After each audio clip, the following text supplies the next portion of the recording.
Bienvenue dans l'émission La vérité de l'Évangile avec Andrew Womack, un ministère d'enseignement qui se concentre sur l'amour et la grâce inconditionnelle de Dieu.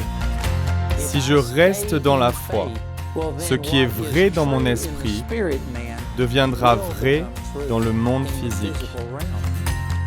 Jésus a pourvu à tout, il nous faut simplement apprendre à se l'approprier et à le recevoir dans notre cœur.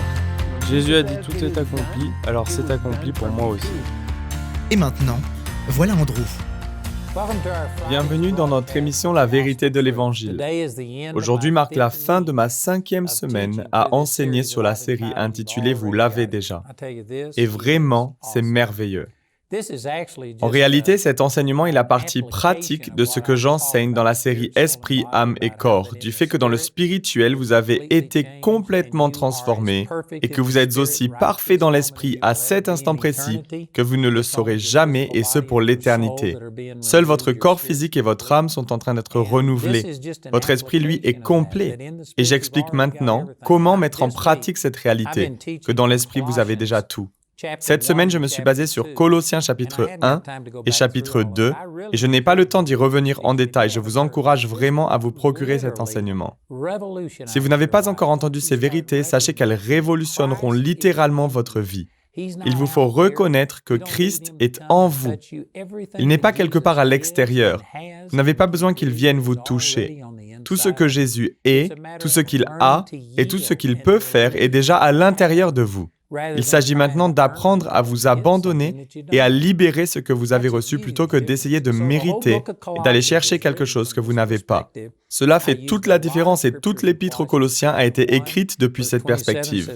J'ai utilisé beaucoup de passages. Colossiens chapitre 1 verset 27 dit que Christ en vous est l'espérance de la gloire. Puis au chapitre 2 se trouve une prière pour que vous puissiez reconnaître Christ en vous l'espérance de la gloire, que vous puissiez comprendre ce que cela signifie, que vous en ayez la certitude, la pleine conviction et que vous soyez enrichis d'une pleine intelligence pour connaître le mystère qui est Christ en vous.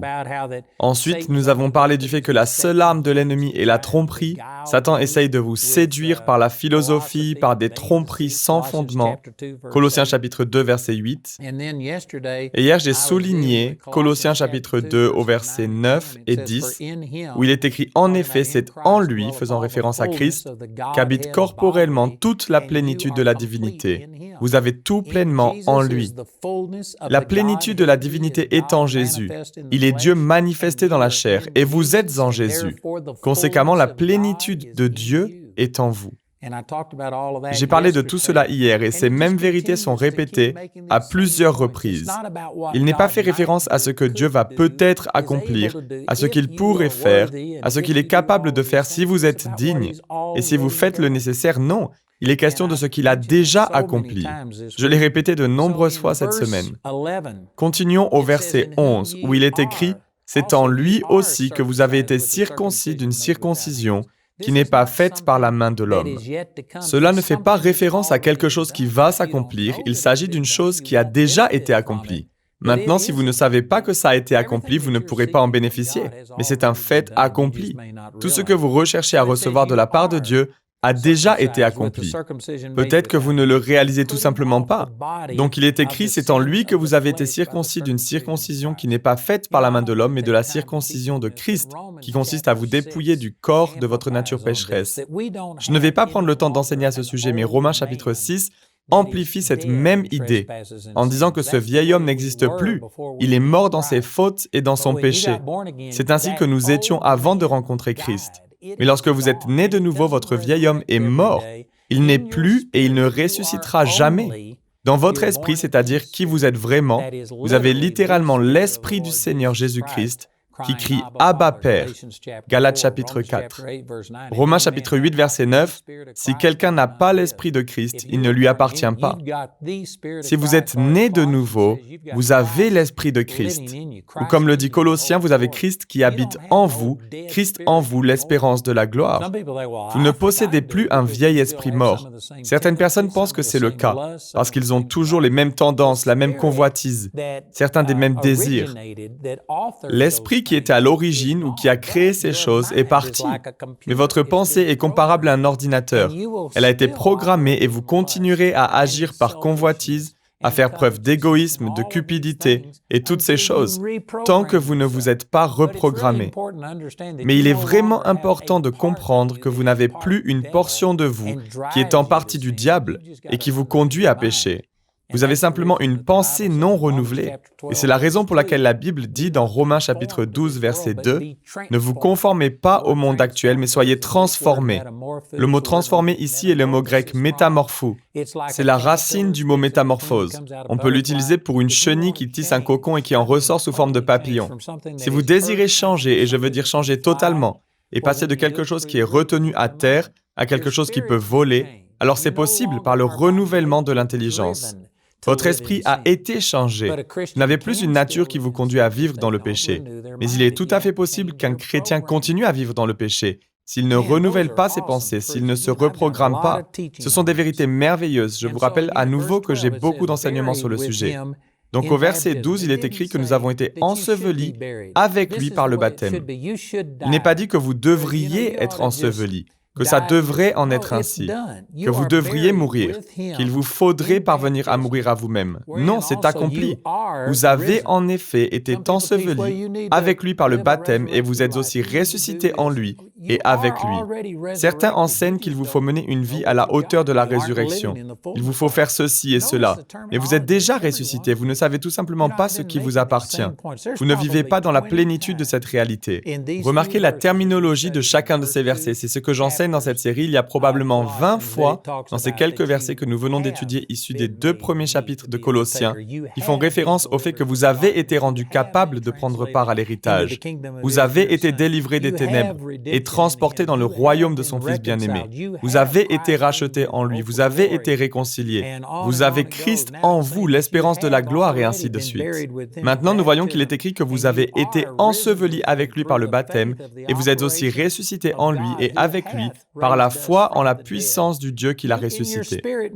Dans votre être spirituel, vous avez été ressuscité d'entre les morts. Mais il se peut que vous soyez toujours en train de mener une vie de mort et de péché si vous ne connaissez pas la vérité. Car Jésus a dit, vous connaîtrez la vérité et la vérité vous rendra libre. Ce que vous ignorez vous tue et il est triste de constater que la plupart des chrétiens ne savent pas qui ils sont et ce qu'ils ont en Christ. Et ce manque de connaissance est destructeur. Mon peuple est détruit parce qu'il lui manque la connaissance, c'est ce que dit l'Ancien Testament. Au verset 13, il est écrit « Vous qui étiez morts en raison de vos fautes », il est ici question d'avant votre nouvelle naissance, et de l'incirconcision de votre corps, il vous a rendu à la vie avec lui. Cela veut dire qu'il vous a rendu vivant. Vous étiez séparés de Dieu. Vous étiez morts à cause de vos fautes et de vos péchés. Mais lorsque vous avez fait de Jésus le Seigneur de votre vie, vous avez été rendus à la vie, vous avez été élevés, rendu vivant. Il vous a rendu à la vie avec lui et vous a pardonné toutes vos fautes. Je n'ai pas le temps de m'attarder sur le sujet, mais j'ai une série qui parle de la rédemption éternelle, qui explique que vous avez été pardonnés de tous vos péchés, passés, présents et même vos péchés futurs. Toutes vos fautes, toutes celles que vous avez commises ou allez commettre ont été pardonnées lorsque vous avez accepté le pardon au travers de Jésus. Au verset 14, il est écrit « Il a effacé l'acte rédigé contre nous, qui nous condamnait par ses prescriptions. » Cela fait référence à la loi, et il l'a annulé en le clouant à la croix. À nouveau, cela demande plus d'explications. Je vais couvrir certains principes rapidement, mais je vous encourage à vous procurer nos ressources dans lesquelles vous trouverez plus de détails. Il est écrit « La loi est bonne, pourvu qu'on en fasse un usage légitime. » Dans 1 Timothée chapitre 1. Il y a une bonne manière d'utiliser la loi, mais elle n'est pas pour le chrétien. Si vous êtes croyant, votre nature a été changée. Et il vous faut simplement coopérer avec Dieu pour vivre une vie sainte, parce que c'est maintenant dans votre nature, et nous ne sommes pas censés vivre sous la culpabilité et la condamnation de la loi. Jésus a annulé l'acte rédigé contre nous en le clouant à la croix. Mais pour ceux qui ne connaissent pas Jésus, la loi est toujours un guide pour les amener à Christ. C'est ce que dit Galates chapitre 3. La loi révèle votre péché. Elle retire toute tromperie selon laquelle vous pourriez atteindre la justice au travers de votre propre bonté. Elle vous condamne et vous garde prisonnier jusqu'à ce que vous réalisiez votre besoin d'un sauveur. Elle vous permet de réaliser que vous devez être sauvé. Mais cette loi est contre vous, elle vous condamne. La loi ne vous fait jamais de compliments. Si vous faisiez 99 choses sur 100 correctement, la loi ne vous ferait jamais d'éloge au sujet des 99 bonnes actions que vous auriez accomplies. Elle ne ferait que souligner l'unique erreur ou échec. Elle est là pour vous révéler que vous avez manqué le coche et manquer le paradis d'1 centimètre revient à le manquer d'1 kilomètre. Vous êtes condamné, vous allez en enfer, la loi ne fait que vous condamner. Elle vous écrase et elle avait pour but de vous révéler que peu importe si vous êtes meilleur que moi, qui veut être le meilleur pécheur à aller en enfer? Vous ne pouvez pas vous en sortir par vos bonnes œuvres. La loi avait pour but de vous condamner et de vous révéler votre besoin du Seigneur. Mais dès l'instant où vous venez à Jésus et que vous recevez le salut en cadeau, pas comme un paiement pour votre bonté, alors la loi a accompli son but et elle a maintenant été annulée et clouée à la croix. Donc pour ceux qui sont en Christ, la loi n'a plus aucun effet. Nous avons été libérés de la loi. Nous sommes délivrés de la loi. Mais pour ceux qui sont en dehors de Christ, la loi est toujours là pour les condamner et pour les amener à réaliser leur besoin d'un sauveur. Donc, à nouveau au verset 14, il a effacé l'acte rédigé contre nous qui nous condamnait par ses prescriptions et il a annulé en le clouant à la croix. Remarquez ceci au verset 15, il a ainsi dépouillé les dominations et les autorités et les a données publiquement en spectacle, en triomphant d'elles par la croix. C'est vraiment merveilleux. J'ai étudié ce passage des Écritures, chacun de ces mots, dans la langue grecque, et il y a vraiment de bonnes choses. Permettez-moi de parler de certaines d'entre elles.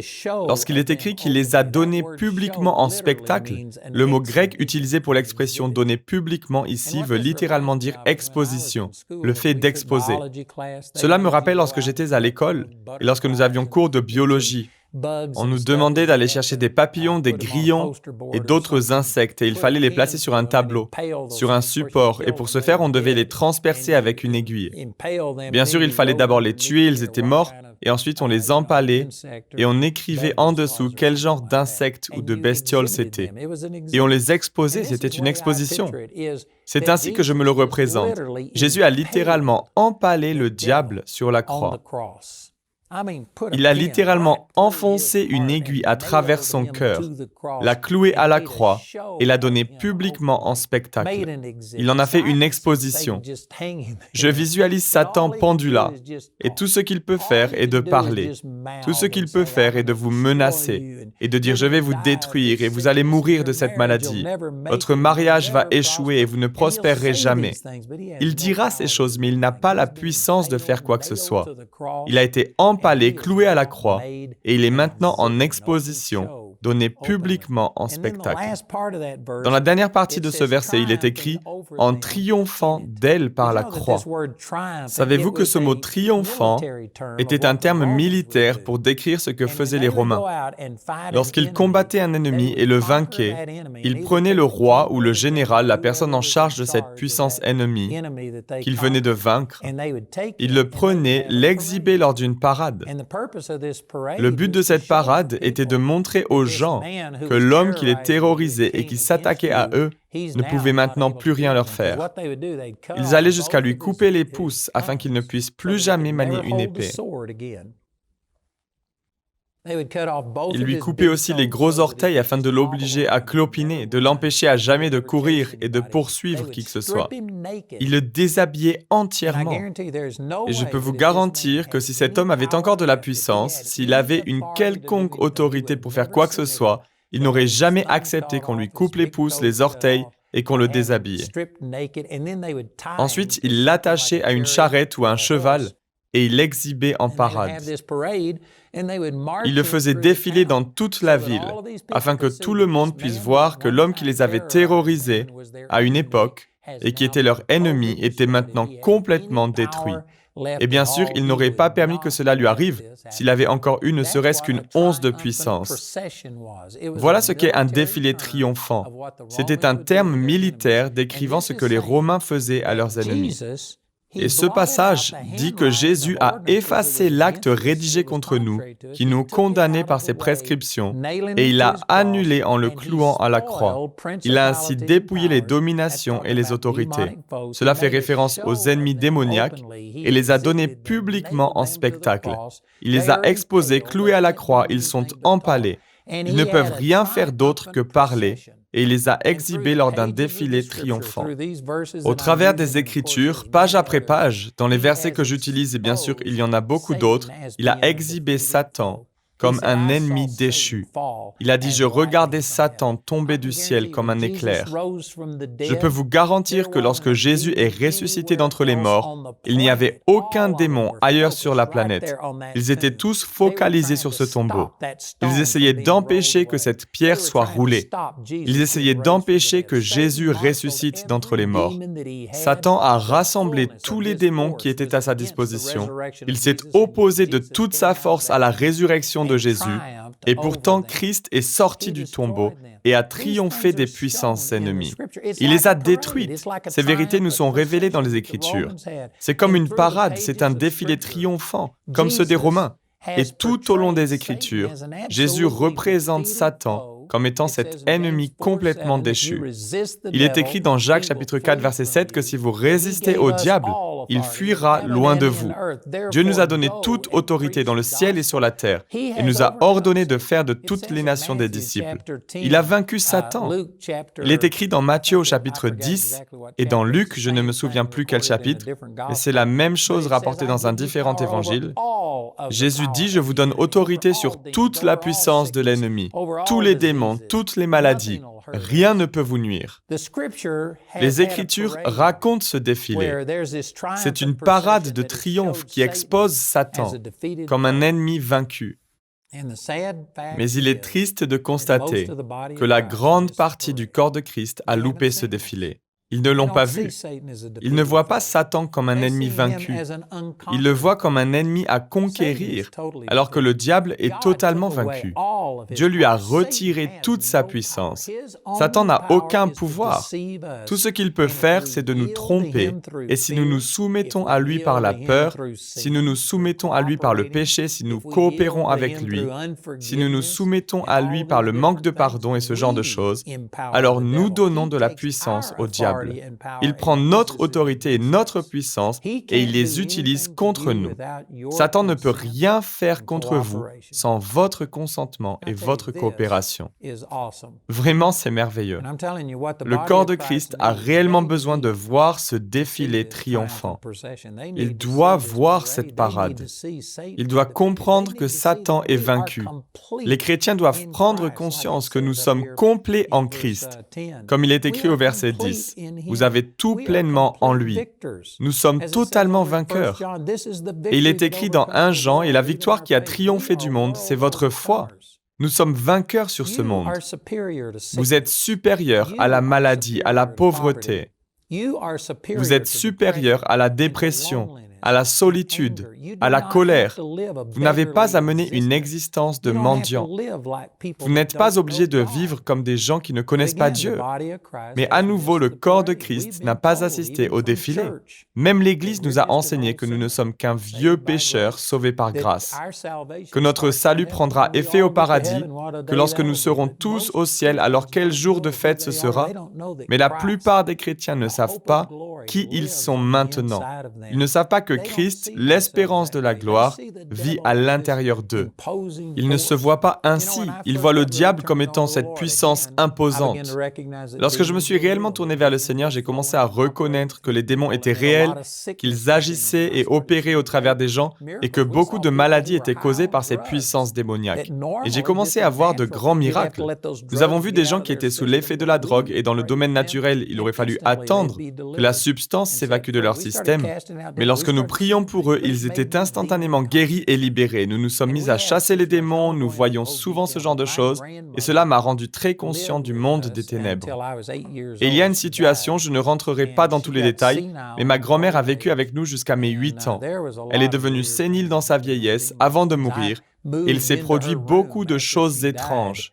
Des choses démoniaques. J'ai aménagé dans sa chambre après sa mort et sa photo qui était posée sur la commode se soulevait et flottait dans la pièce. Et il y avait des choses vraiment bizarres qui se sont produites dans cette chambre. Donc je n'ai tenu qu'environ 1 semaine. Je ne disais rien parce que je n'avais que 8 ou 9 ans et je me disais que ce genre de choses ne devrait pas se produire. Ils vont penser que je suis fou. Donc j'ai changé de chambre et suis retourné avec mon frère. Mon frère, lui, ne voulait pas rester dans la même chambre que moi. Donc il a aménagé dans la chambre de ma grand-mère et il n'a jamais jamais rien dit, mais en moins d'une semaine, il avait réaménagé avec moi. Et nous avons laissé cette chambre vide. Nous ne l'avons jamais utilisée, à moins d'y être obligés. J'ai organisé des études bibliques lorsque je me suis vraiment tourné vers le Seigneur à l'âge de 18 ou 19 ans, et les gens se baladaient dans toutes les pièces de cette maison pour prier. Mais personne n'entrait dans cette chambre. Je me souviens quand ma nièce est venue à la maison, elle avait peut-être 6 mois, elle dormait profondément. Dès qu'on l'amenait dans cette chambre, elle se mettait à pleurer. On la ressortait, elle s'endormait. Et ensuite, on la remettait dans la chambre et dès qu'on y mettait un pied, elle se mettait à pleurer. Il y avait vraiment un problème avec cette chambre. Nous ne savions pas ce qu'il se passait. Jusqu'au moment où j'ai commencé à lire la parole. Là, j'ai réalisé qu'il y avait des activités démoniaques dans cette pièce. Je ne sais pas exactement comment c'est arrivé. Je pense que ma grand-mère les a laissés derrière elle lorsqu'elle est décédée. Je ne sais pas, mais il y avait des démons dans cette chambre. Et un jour, j'ai décidé que j'allais utiliser mon autorité sur ces démons et que j'allais m'en débarrasser. Donc je suis rentré dans la chambre et j'ai fermé la porte derrière moi. J'ai commencé à lier ces démons, à les combattre dans le nom de Jésus. Et j'ai eu cette image de ces démons gigantesques, de bêtes féroces avec de grandes dents et des crocs qui flottaient au-dessus de moi. Et il n'y avait que ma foi et moi et le fait que j'utilise le nom de Jésus qui les gardait à distance. J'avais la chair de poule tout le long de ma colonne vertébrale. Je combattais la peur et toutes ces choses. Et pendant que je faisais cela et que je priais, le Seigneur m'a parlé et il m'a dit « Tu n'as rien compris. Si tu pouvais voir dans le monde spirituel et voir les démons, tu les verrais comme des choses minuscules, comme des fourmis. Ils sont comme des tout petits gnomes ou diablotins et ils ne font que parler. Tout ce qu'ils peuvent faire est de vous crier dessus et d'hurler. Ils n'ont aucune puissance. » Lorsque j'ai changé cette image que j'avais eue de ces démons gigantesques qui étaient supérieurs à moi et que je les ai vus comme des tout petits lutins prétentieux qui n'avaient aucune puissance à part celle de parler et d'essayer de me tromper, instantanément la peur s'est évanouie. Une audace m'a saisi et boum, j'ai chassé ces saletés et j'ai tout de suite senti une différence. Ce soir-là, nous avions une étude biblique, je n'ai dit à personne ce que j'avais fait. Et pour la première fois depuis des années que nous faisions des études bibliques chez moi, les gens ont commencé à aller dans cette chambre et à prier. Les choses ont changé du tout au tout.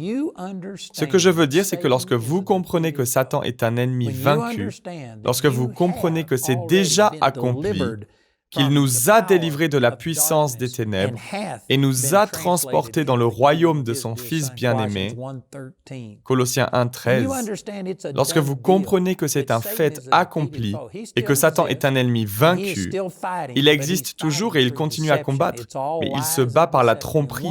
Ce ne sont que des mensonges et tromperies. Une fois que vous voyez la vérité, que vous reconnaissez ces choses, Satan perd sa puissance et je vous garantis que ce cancer disparaîtra, la pauvreté disparaîtra, cette dépression, l'oppression, le découragement, la peur, toutes ces choses partiront une fois que vous comprenez que Christ est en vous, que vous le reconnaissez, que vous en saisissez la portée, que vous en avez la certitude et la pleine conviction et que vous êtes enrichis d'une pleine intelligence pour connaître le mystère qui est Christ en vous. Vous êtes maintenant vainqueur. Satan est un ennemi vaincu, la victoire vous appartient, vous l'avez déjà. Je peux vous assurer que comprendre cela désarme le diable. Satan en perd ses griffes. Il est écrit que le diable rôde comme un lion rugissant, mais toutes ses dents lui ont été arrachées. Il est édenté, il ne peut rien faire. Ce livre vous aidera vraiment. Il est intitulé « Vous l'avez déjà ». Je vous assure que ce serait une bénédiction énorme pour vous. Je vous encourage à vous le procurer. Je l'ai en espagnol, j'ai des guides d'études, j'ai également des DVD et des CD.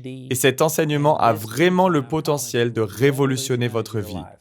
Je vous encourage à vous le procurer, vous en serez changé, je le crois vraiment. Donc écoutez notre annonceur alors qu'il vous donne plus d'informations. Appelez-nous ou écrivez-nous aujourd'hui et rejoignez-moi dans la prochaine émission de La Vérité de l'Évangile. Le programme d'aujourd'hui fait partie de la série « Vous l'avez déjà ». Nous espérons que ce message vous a béni. Notre ligne téléphonique est ouverte aux heures indiquées à l'écran.